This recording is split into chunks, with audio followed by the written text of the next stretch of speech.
கர்த்தர் மேல் பாரத்தை வைத்து விடு, கலங்கி தவிக்காதே. அவரே உன்னை ஆதரிப்பார், அதிசயம் செய்வார். நீதிமான் தள்ளாட விடமாட்டார், நித்தமும் காத்து நடத்திடுவார்.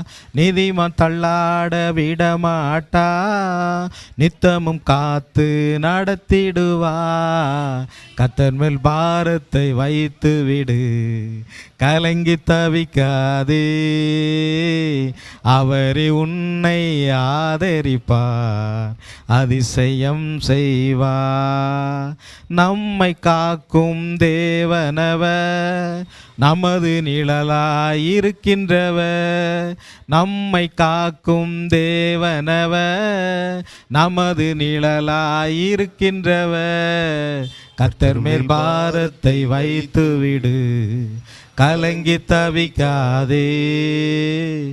அவரே உன்னை ஆதரிப்பார், அதிசயம் செய்வார்.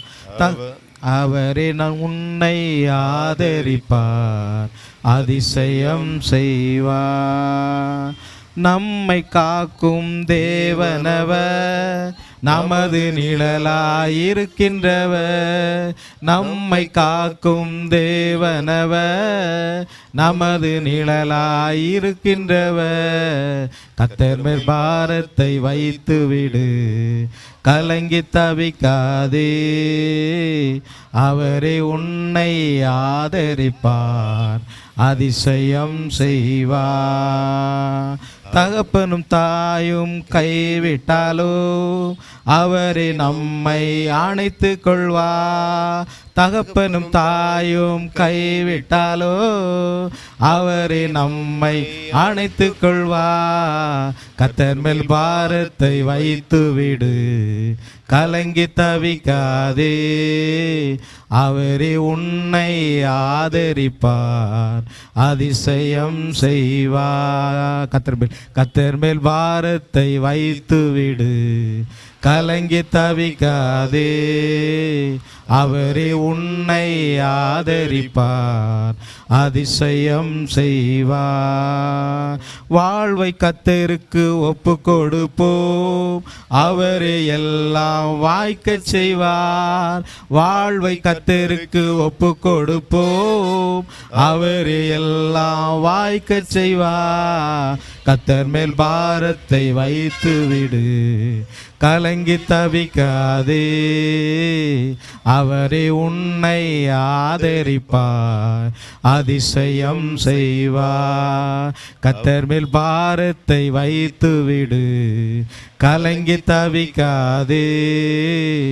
அவரே உன்னை ஆதரிப்பார், அதிசயம் செய்வார்.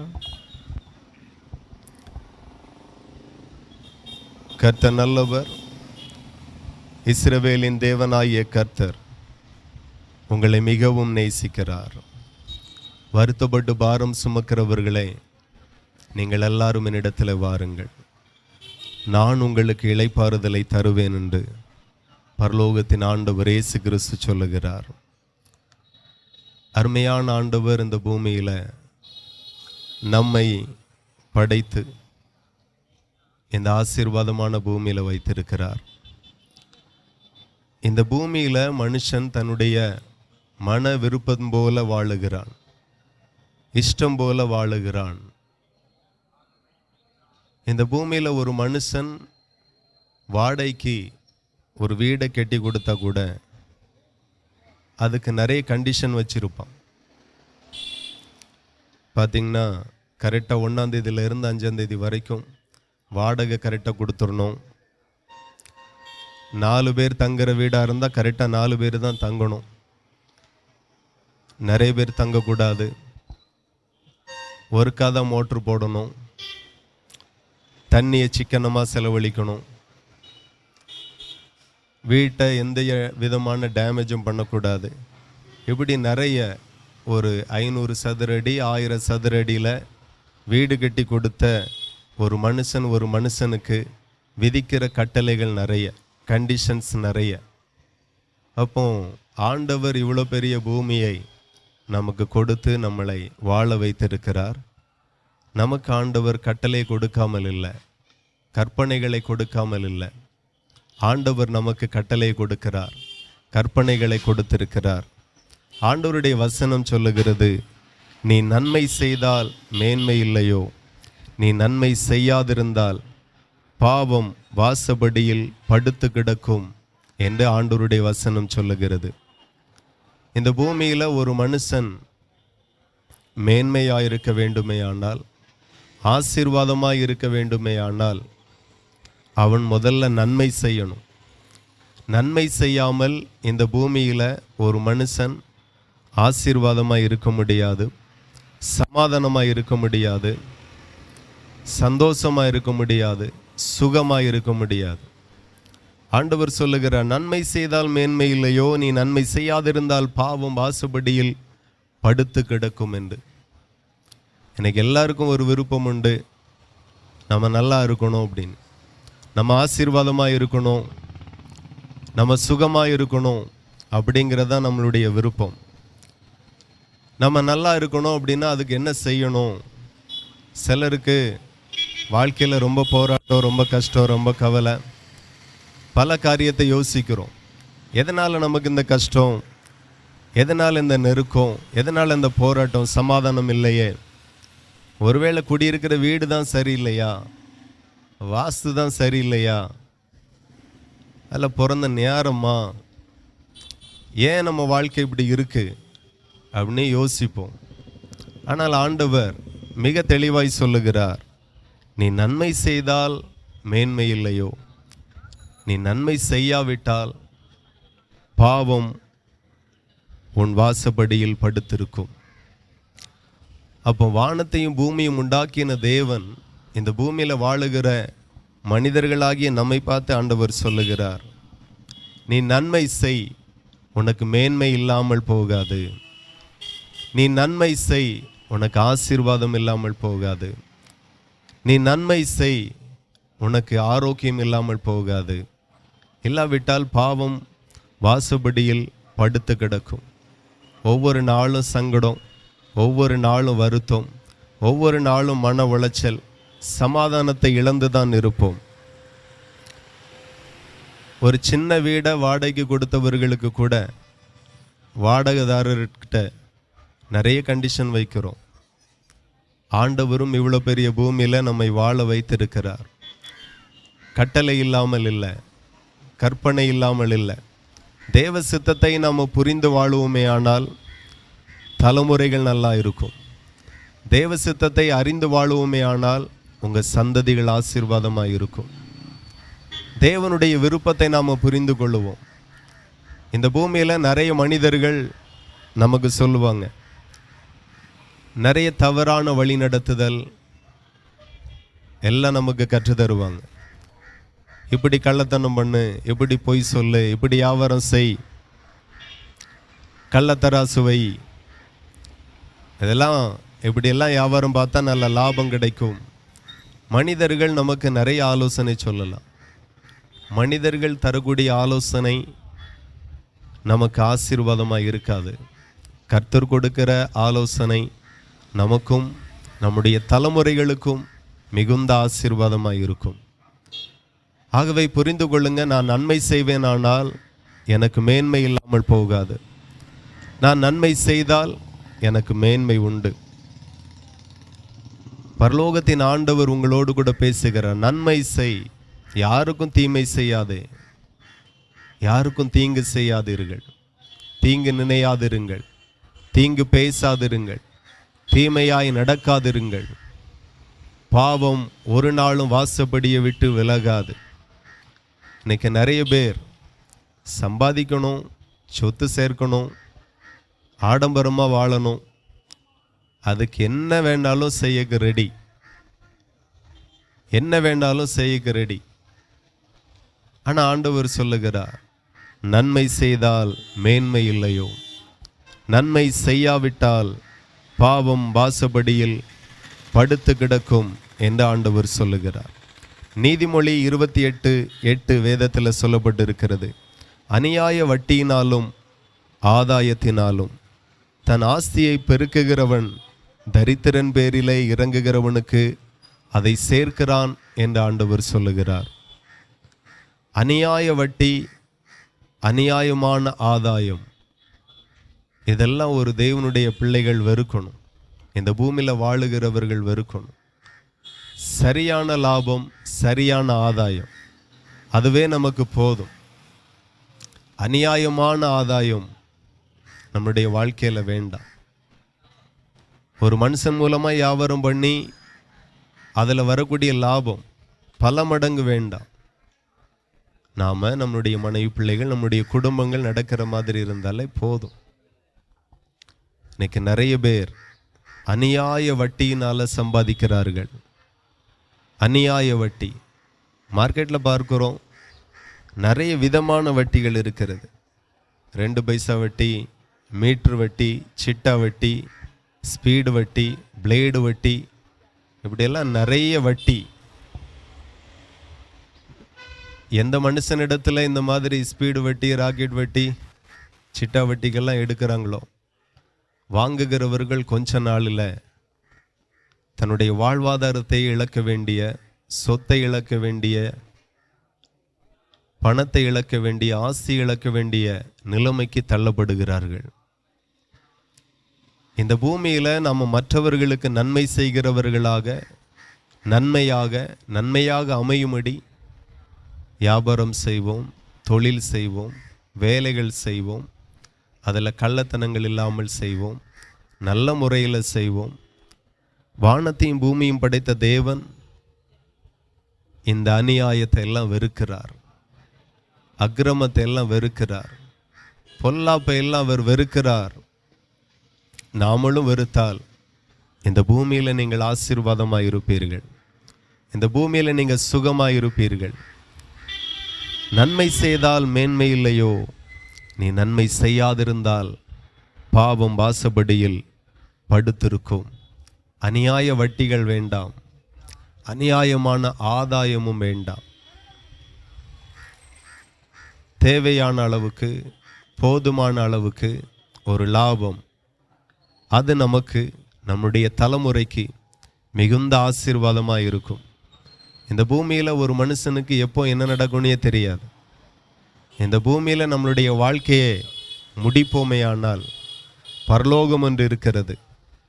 பரலோகத்துக்கு போக வேண்டுமேயானால் நிச்சயமாய் தீமை செய்தால் போக முடியாது. அநியாயம், அக்கிரமத்தோடு வாழ்ந்தால் பரலோகத்துக்கு போக முடியாது. பரலோகத்துக்கு போகணும்னா நன்மை செய்யணும், நிறைய நன்மை செய்யணும். நீங்கள் நன்மை செய்து வாழுவீர்களானால் இந்த பூமியில் ஆசீர்வாதமாக இருப்பீர்கள். இந்த பூமியில் உங்கள் தலைமுறைகள் ஆசீர்வாதமாக இருக்கும். நீங்கள் சுகமாக இருப்பீர்கள்.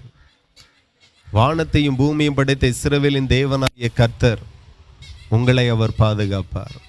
உங்கள் குடும்பத்தை அவர் பாதுகாப்பார். இந்த பூமியில் எத்தனையோ கொள்ளை நோய்கள், எத்தனையோ ஆபத்துகள், நிற்கிற இடம் ஆபத்து, போகிற இடம் ஆபத்து, பிரயாணமாய் போகிற இடம் ஆபத்து, பிரயாணம் பண்ணுகிற வாகனங்கள் ஆபத்து, எல்லா இடத்திலே ஆபத்துகள் இருக்கிறது. ஆனால் ஆண்டவர் சொல்லுகிறார், உன் பக்கத்தில் 1000 பேரும் உன் வலதுபுறத்தில் 16,000 பேர் விழுந்தாலும் அது உன்னை அணுகாது என்று ஆண்டவர் சொல்லுகிறார். அது உன்னை அணுகாது என்று கர்த்தர் சொல்லுகிறார். அப்போ ஒரு மனுஷன் நன்மை செய்வானானால், ஒரு மனுஷன் கர்த்தருக்கு பிரியமாயிருப்பானானால் அந்த மனுஷனை பாதுகாக்க கர்த்தர் உண்மை உள்ளவராயிருப்பார். அந்த மனுஷனுக்கு அடைக்கலமாயிருப்பார். அவனை உயர்ந்த அடைக்கலத்தில் வைப்பார். இன்னைக்கு சிலர் நன்மை செய்து வாழும்போது பிழைக்க தெரியாதவனா இருக்கிறானே அப்படின்னு கூட சிலர் பரியாசம் பண்ணலாம். ஆனாலும் நாம் நன்மை செய்வோம், ஆனாலும் நன்மையானதை நடப்பிப்போம். நிச்சயமாக இந்த பூமியில் நீங்களும் உங்கள் தலைமுறையும் ஆசீர்வாதமாகவே இருக்கும். ஆண்டவர் நீதிமொழி 11:1 சொல்லப்பட்டிருக்கிறது, கள்ளத்தராசு கர்த்தருக்கு அருவருப்பானது, சுமுத்திரையான நிறைக்கல்லோ அவருக்கு பிரியம் என்று. அப்போ வானத்தையும் பூமியும் படைத்த இஸ்ரவேலின் தேவனாகிய கர்த்தர் சொல்லுகிறார், கள்ளத்தராசு எனக்கு அருவருப்பானது என்று சொல்லி. நாம் இந்த பூமியில் வியாபாரத்தில் உண்மையாயிருப்போம், உத்தமமாயிருப்போம். செய்கிற வேலைகளில் உண்மையும் உத்தமமாயிருப்போம். கர்த்தர் நம்மை அபரீதமாய் ஆசீர்வதிப்பார். நீங்கள் இந்த பூமியில் ஆசீர்வாதமாய் இருப்பீர்கள். ஒருவேளை வாழ தெரியாமல் வாழ்ந்துட்டேன், தேவையில்லாத நபருடைய ஆலோசனையை நான் கேட்டு நடந்துட்டேன், ஏகப்பட்ட பாவம், வீட்டில் சமாதானம் இல்லை, வீட்டில் சந்தோஷம் இல்லை, நான் அறியாமையில் செய்த பாவத்தினால் என் குடும்பம் சாபமாக இருக்குது, என் பிள்ளைகளுடைய வாழ்க்கை நல்லா இல்லை, என் தொழில் நல்லா இல்லை, இனி என்ன செய்ய அப்படிங்கிற ஒரு கேள்வி உங்களுக்குள்ளாய் எழுமையானால், நம்முடைய பாவங்களை மன்னிக்க இயேசு இருக்கிறார். முழு உலகத்தின் பாவத்தை சுமந்து தீர்த்த தேவ ஆட்டுக்குட்டியானவர் இயேசு கிறிஸ்து இருக்கிறார். அவர் நம்முடைய பாவத்திற்காக இந்த பூமியில் வந்து சிலுவையை சுமந்து, சிலுவையில் அறையப்பட்டு இரத்தத்தை சிந்தி ஜீவனையே கொடுத்தார். ஒரு மனுஷனுடைய பாவத்தை மன்னிக்க அதிகாரம் படைத்தவர் இயேசு கிறிஸ்து மட்டுமே என்று வேதம் சொல்லுகிறது. ஒரு மனுஷனுடைய பாவம் இரத்தாம்பரத்தை போல சகப்பாய் இருந்தாலும் பஞ்சை போல வெண்மையாய் மாற்ற இயேசு வல்லவராய் இருக்கிறார். இன்றைக்கு உங்கள் வாழ்க்கையை கர்த்தருக்கு ஒப்பு கொடுங்க. தேவனுடைய சமூகத்துக்கு முன்பதாக முழங்கால் படியிட்டு, ஆண்டவரே என்னுடைய பாவத்தை மன்னியும், என்னுடைய குற்றங்களை மன்னியும், என் வாழ்க்கை ஆசீர்வாதமாய் மாறட்டும், என் குடும்பத்தில் சமாதானங்கள் உண்டாகட்டும் என்று நீங்கள் கண்ணீரோடு கேட்பீர்களானால், இன்றைக்கு நீங்கள் படுகிற வேதனைகள் இன்றைக்கு மாறும். இன்றைக்கு நீங்கள் சந்திக்கிற பிரச்சனைகள் உங்களை விட்டு மாறும். கர்த்தர் சமாதானத்தை கொடுக்கிறவர், கர்த்தர் ஆசீர்வாதத்தை கொடுக்கிறவர். உங்கள் மேலே உள்ள சாபங்கள் எல்லாம் உங்களை விட்டு மாற செய்வார். ஜெபியுங்க, கர்த்தராக இயேசு கிறிஸ்துவை விசுவாசிங்க. நீங்களும் உங்களுடைய தலைமுறைகளும் இந்த பூமியில் மிகவும் ஆசீர்வாதமாக இருப்பீர்கள். இயேசுவின் நாமத்தில் உங்களுக்கு வாழ்த்துக்கள். கர்த்தர் உங்களை ஆசீர்வதிப்பார். நன்றி. யார் உன்னை கைவிட்டாலோ இயேசு கைவிட மாட்டார். யார் உன்னை கைவிட்டாலோ இயேசு கைவிட மாட்டார். கைவிட மாட்டார், கைவிட மாட்டார், கைவிடவே மாட்டார். இயேசு கைவிடவே மாட்டார். யார் உன்னை கைவிட்டாலோ இயேசு கைவிட மாட்டார். யார் உன்னை கைவிட்டாலோ இயேசு கைவிட மாட்டார். தாயும் அவரே, தந்தையும் அவரே, தாயும் அவரே, தந்தையும் அவரே. தாலாட்டுவார் இயேசு சீராட்டுவார். தாலாட்டுவார் இயேசு சீராட்டுவார். யார் உன்னை கைவிட்டாலோ இயேசு கைவிட மாட்டார். யார் உன்னை கைவிட்டாலோ இயேசு கைவிட மாட்டார். வேதனை துன்பம் நெருக்கும் போதெல்லாம், வேதனை துன்பம் நெருக்கும் போதெல்லாம் வேண்டிடுவேனே காத்திடுவாரே. வேண்டிடுவேனே காத்திடுவாரே. யார் உன்னை கைவிட்டாலோ இயேசு கைவிட மாட்டார். யார் உன்னை கைவிட்டாலோ இயேசு கைவிட மாட்டார். அன்பு பரலோக பிதாவே, இயேசு கிறிஸ்து நாமத்தில் ஜெபிக்கிற தகப்பனே, இந்த வேளையில் கர்த்தாவே ஸ்தோத்திரம் அப்பா. உங்கள் சமூகத்தில் காணப்படுகிற இந்த இடத்துல காணப்படுகிற பிள்ளைகளை நேசிக்கிறபடினாலே கோடி ஸ்தோத்திரங்களப்பா. ஓ ஹல்லேலூயா. கர்த்தாவே உங்கள் கண்களை திறந்ததற்காய் நன்றி. உங்கள் நாமத்தை மேம்படுத்தும்படி கர்த்தாவே ஸ்தோத்திரம். இரட்சிப்பதற்காய் ஸ்தோத்திரிக்கிறோம். கர்த்தர் மகிமையான காரியங்கள் செய்வீராக. இயேசு கிறிஸ்து நாமத்தில் பிதாவே.